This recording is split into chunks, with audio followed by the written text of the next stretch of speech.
Hello, I'm Natarsha Belling and welcome to EY's Reframe Your Future series. During this program, we'll have the chance to interview some of Australia's most inspirational and successful business leaders. We'll find out exactly what drives them as key decision makers, their secrets to success, their predictions for the future, and why many see the current climate as both a challenge but also an opportunity. Our guest today is Brett Clark, TAL CEO. Brett has more than 20 years' experience across a range of key roles in the financial services industry. He's been at the forefront of enormous change even before COVID-19 hit. But Brett is determined to provide greater value for customers and ensure confidence continues in the sector. Please welcome Brett Clark. Hi Brett, thanks for joining us. Hi Natasha, great to be here. You describe yourself as an optimist. How are you feeling about the future? Yeah, maybe I'll describe myself as optimistic as I look forward, acknowledging that we're in some very difficult and challenging times, and I suppose personally that has grounded me to focus on the now and focus on what we do to support our customers and community right now in what is quite a difficult and challenging time, but then also approach the future with some sort of optimism as well, that this time will pass, and how we can continue to support our customers and community beyond the current set of difficult circumstances as well. Brett, you've described the situation we're in right now as not only a once-in-a-lifetime or once-in-a-generation challenge, you've also seen it as a once-in-a-generation opportunity. What do you mean by that? Even pre-COVID, the life insurance industry was undergoing a once-in-a-generation transformation. Business models were being rewritten. The way we develop products and take them to market for our customers was being remodelled and rewritten also.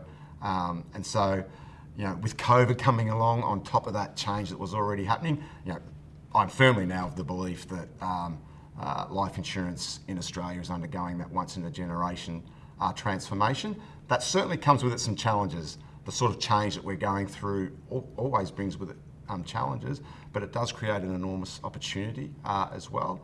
An opportunity to refocus the businesses and focus on what's important and how we better serve community and our customers. We've seen a lot of division within the financial services industry. I was also reading another quote from you saying that this is a great opportunity for the industry as a whole to remember what their purpose is. How important is purpose, especially for you as a leader of TAL? Yeah, I've been CEO now for TAL for almost 6 years.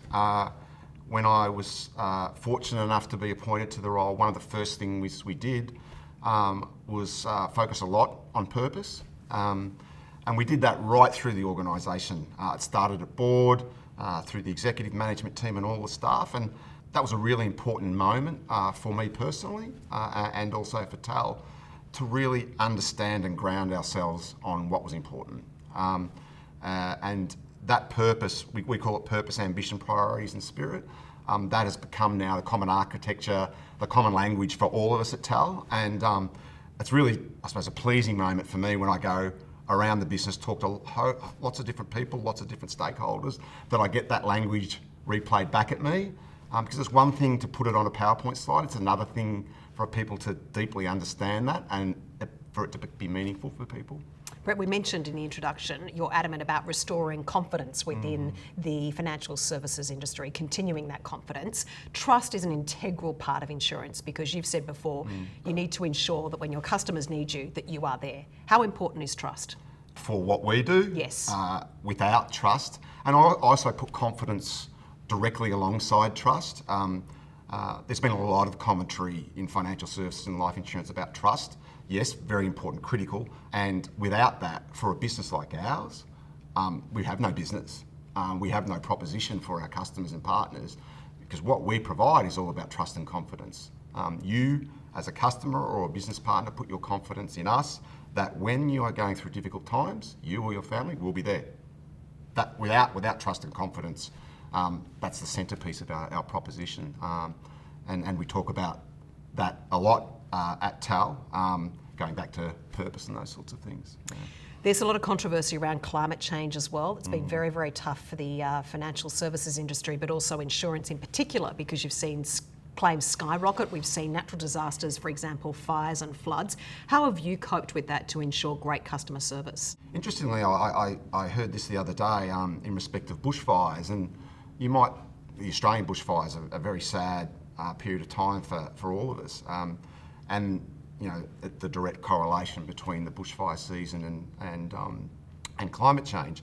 And in terms of its impact on people's lives, terrible impacts on people's lives, in terms of how that might relate to a business like ours, there were, very sadly, I think around 30 deaths directly as a result of the Australian bushfires. As a result of the environmental impacts, smoke, haze and other things, 400 people were either incapacitated or impacted by that in a broader sense. So that for me is a very practical example of how, although some might think climate change and environmental issues are a bit distant to what we do directly, they're actually very close, and we need to pay particular attention to that. During this series, we've been talking about leadership and qualities that you bring to the table. What do you think are some of your key leadership qualities that you bring to the decision-making table? Personally, around leadership, the thing that I hold closest to me is around what I say, but most importantly what I do. As a leader in any organisation, people take notice, and they take notice of the congruence on what you say and what you do. And if that's inconsistent, that's an awful position to be as a leader in an organisation, any organisation. So for me, that close connection between what I say, but more importantly what I do, and how I role model those sorts of attributes that I think are important to be at TAL. One of those attributes that is close to me is humility. I think humility and leadership are closely connected in terms of the way I think about that. Said another way, I think the worst place you can be as a leader is to get ahead of yourself and to remain humble, to have humility close to your personal values, I think is important. And talking about being humble, how important is it to be in touch, I guess, with your frontline staff, to realise that you're leading from the front, but to realise what's going on at the coalface of your business? I think it's incredibly important that you're connected to every part of the organisation. We might all do different roles in the organisation, that's fine, but there's no one role that is more important than another. There is no one person that is more important than another. So being connected to the front line, which in our business is very clear in my mind, that's the people who work in our claims department. They are our front line. They're the people who are dealing with our customers when they need us help most. And so the connection that I have to our claims people, but everyone in TAL, I wouldn't like to single anyone out in particular, but the claims folk that in TAL and in the broader life insurance industry are the heroes of our industry, and staying close to them is important for me. And being very customer focused, which you're passionate about at TAL, how important is it to have different voices at the decision-making table, especially with diversity and providing an inclusive workplace? Yeah, it's a strange conversation to me because it seems so simple as an idea. We're an organisation that insures 4.5 million Australians. If we're going to be successful at what we do, then we need to reflect back inside TAL the community that we serve, and the community that we serve is very diverse through all different dimensions of diversity. And if we can't reflect that back as an organisation, how can we possibly understand all the different elements of society and community that we serve? We have a particular focus on gender, as all organisations should and do have, and I'm very proud of our scorecard, if you like, around gender diversity. One of EY's megatrend reports highlighted the issue with cybersecurity and also the protection of data. Being your company, TAL, you have access to extraordinary amounts of data. What do you do to ensure that that's protected? Enormous amounts of data, and very particular data that is important to individuals as well. We're a life insurance business, but really we're about health and people's health. And so we have those sorts of data that we need to run our business and provide the sort of services that we do. So protecting that data on behalf of our customers, on behalf of our partners, it is the most important non-financial risk that I believe we have in our business today, and it is an area of considerable attention and investment. We're working through some of our strategy work now, and the investments and the attention that we're going to pay in this area in particular will be very, very high. Is high today, but will be continue to be high in the future, because the responsibilities that we have to our customers, community and partners are significant, and so we need to protect that data as best we possibly can. So Brett, in regards to TAL with transformation, there was a real focus on digital transformation even before COVID-19 hit. Yeah. How has that helped TAL prepare business-wise, especially going through these circumstances? Yeah, I think along with all financial services businesses and beyond, a lot of investment and transformation going on in digital and the way customers access products and services from companies like TAL. That was certainly a journey that we were on and making very significant investments in digital capabilities pre-COVID. If anything, COVID then accelerated that, and we're seeing more demand from customers and more demand from our partners around digital, and we're certainly intending to get in behind that and continue to invest in behind that.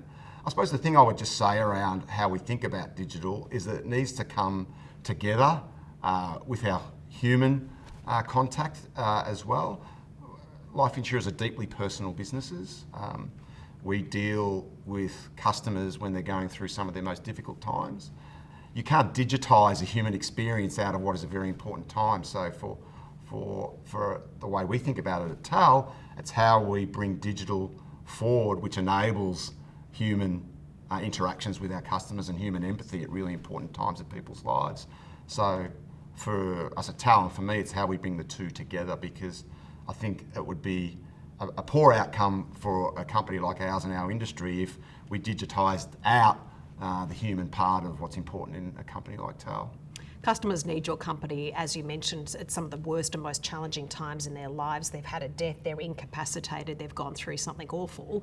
How do you get that balance right? How do you make sure that you are transforming the business, but also that human connection? Because the current circumstances have reinforced more than ever how important human connection is, and that you're not just a number. Yeah, the current circumstances have reinforced how important human connection is. It's also reinforced how important your health is and the health of your loved ones around you. So, in terms of purpose and how we think about TAL, there's nothing more important than how we support our customers through what are very difficult times if they're incapacitated or sadly someone in their families passed away. So how we support our customers at that time is absolutely critical in how we think about the business and how we think about our relationships with our customers. Brett, let's talk about mental health. For TAL, I understand now mental health, is that the number one claim for your business now? We are, at our core, a health business. We describe ourselves as a life insurance business, but really we're a health business because we're looking after people when they're going through difficult health situations. And as we know, mental health in the community is a very significant issue right now, and we expect will continue to be. So how we support our customers when they're having issues with their mental health is really important, and the products and services that we provide, not just in terms of the claims that we pay, but the support we provide around that is really important in terms of how we think about our relationships again with our customers. We've seen mental health, thankfully, a focus in our community and well acknowledged by many people, but we've also seen an explosion in circumstances with mental health because of the bushfire crisis, especially now with COVID. How do you as a business plan for that and make sure your business is there when your customers need you most? Yeah, we certainly think around the COVID experience in particular that although we might necessarily see the peaks and troughs or the V-shapes that people have talked about before, we do see the COVID impacts being a little longer lasting, particularly around some of the economic consequences of COVID and how that plays out in terms of employment opportunities, mental health in the community. We think that will be longer lasting, and so how we think about that is ensuring that we are going to be strong and ready to support our customers over a longer period of time as we all deal with the longer lasting impacts of COVID, we think. I think that's the silver linings from all of these challenges we've seen through 2020 about the importance of real life connection rather than, we seem to be connected more than ever with social media, but many are feeling disconnected. Yeah. Is that something that really has been reinforced to you, the silver linings here, the sense of community, the fact that health is incredibly important, that many of us take it for granted? I think that's a possibility. What is more important around our connection to others and our own health and the health of those around us? It's hard for me to think of anything that's more important than that. And that's, back to this point on purpose, that's what motivates me in what I do personally, and I hope is a motivation for all of us at TAL as well. And as I say, as difficult and as challenging as time has been, they are important reminders for us about what is important now tomorrow and also in the future. So Brett, talking there about purpose, we've been speaking about, as I mentioned in the introduction, what drives some of the wonderful leaders like yourself. What gets you up in the morning? What gets you fired up? And how do you deal with challenges? Because that's often the most difficult thing, is good leaders are great when things are going well, but the people really shine during challenging conditions or decision making. Yeah, I have a pretty simplistic view on that. What motivates me is I love what I do. I love the company I work for. I love the people I work with. What motivates me is to try to do the best I can do for my company, the people that I work with, and our customers and partners every day. That's a simple motivation. That's what gets me out of bed. That means sometimes there are great celebrations around things that go well. It also means that there are tougher times when things don't go so well. That's a normal part of life and business, and leading with purpose and consistency through the ups and downs, I think is important. Sometimes leaders say the most challenging thing to do is to make sure that you keep the balance sheet good, but also to provide a great workplace culture. How do you achieve that at TAL? Yeah, well, from a leadership point of view, I think it's all of that. It's ensuring we run a good business for our customers, a good business for our partners, a good business for our staff, a good business for our shareholder, and I think the lesson for all of this is that all those things need to be kept in balance. When those different dimensions get out of balance, that's when problems can happen. And for a business like ours, which is very long-term in nature, and for the owner of the business that we have, who thinks very long-term, that's a great starting point to keep those different dimensions in balance. Critical for me about that we ensure that we manage and run the business for all of those stakeholders. So on the horizon, Brett, how do you see reframing your future? Yeah, how do I see reframing my future, or our future rather? I think the times that we're in are an important reset for all of us in terms of how we think about ourselves and our place in community. And for a business like ours, which is all about community, then we see that as an important part of how we reframe our future, and frankly how the industry reframes itself as well, that our businesses like ours are about community, and our role in community, I think, is going to be important and central to our strategy as we look forward. Thanks so much for joining us today, Brett. It's much appreciated. Great. Thanks very much, Natasha. We hope you've enjoyed our interview with Brett Clark, CEO of TAL. It's now my great pleasure to throw to Grant Peters, EY Asia Pacific Insurance Leader. He will chat briefly about some of the key themes arising out of our conversation today with Brett that are resonating both here and around the world. Thank you, Grant. Thanks, Natasha. All sectors face challenges, but for the insurance industry in particular, the list is long. The industry was already undergoing significant changes on several fronts, including profound regulatory change, rising consumer expectations, intense cost and competitive pressures, and an increase in climate change-related and other natural disasters. And now we have COVID-19 creating additional pressures and accelerating change on many fronts. The recently released EY Megatrends 2020 report suggests that the boundaries that define our lives shifting to an extent not seen in generations, blurring work, leisure and learning, and resulting in profound different approaches to each of these. The world has changed and insurers must too. As I think about the future of the industry, one of the most significant disruptive themes facing insurers is the impact of data and technology innovation, particularly how big data, connected devices, and artificial intelligence may fundamentally reshape the industry. These disruptive forces, or should we call them enablers, will impact across the entire insurance value chain and lead to fundamental changes to insurance products and how they are distributed. They'll also impact insurers' business models, their strategies, and indeed transform the whole ecosystem of players operating in the industry. This is so critical to the sector that it will reframe the purpose of insurance, giving insurers the opportunity to move away from being just viewed as claim payers towards being more rounded, proactive risk mitigators for their customers. An example of how this is playing out in the industry can already be seen here in Australia, where the use of telematics and connected devices is being used to transform health and safety on building and mining sites. Installing monitors and sensors on helmets and protective clothing allows workers to be more closely monitored if perhaps they're going to a more remote or dangerous area on a mining site, or for example, to automatically check the weight of heavy lifting items, all of which can help prevent and reduce injuries at work. Reducing personal injury claims and passing on those savings to customers in future premiums is a win-win for both insurers and their customers. This is a great example of how innovation in data and technology is enabling insurers to rethink their purpose and role in society, to mitigate risk, save customers money, and improve the health, safety and well-being of the communities that they operate in. In the life insurance and health insurance space, it's now not uncommon to see connected devices monitoring health and fitness, and insurers offering a range of wellbeing support services via an ecosystem of partners. And I believe this will extend further into the mental health space. Mental health is now one of the most common categories of claims by customers, and numbers of mental health claims are likely to rise further during the pandemic. The impact this will have on the industry and society more broadly isn't yet clear, but I have no doubt that data and technology will play a crucial role in enabling insurers to address this new challenge and become a trusted partner to their customers. This is what will set companies apart. The stakes are high. Customers will remember for many years the decisions and actions insurers take now. COVID-19 is reinforcing and accelerating the need for change in the industry, but it's been a long time coming. Now more than ever, the insurance industry must find new ways to reinvent and fulfil its critical purpose in our society.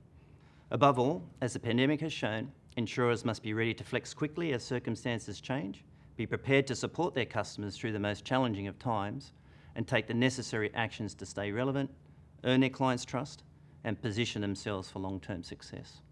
So, ask yourself, are you reframing your future, or is the future reframing you?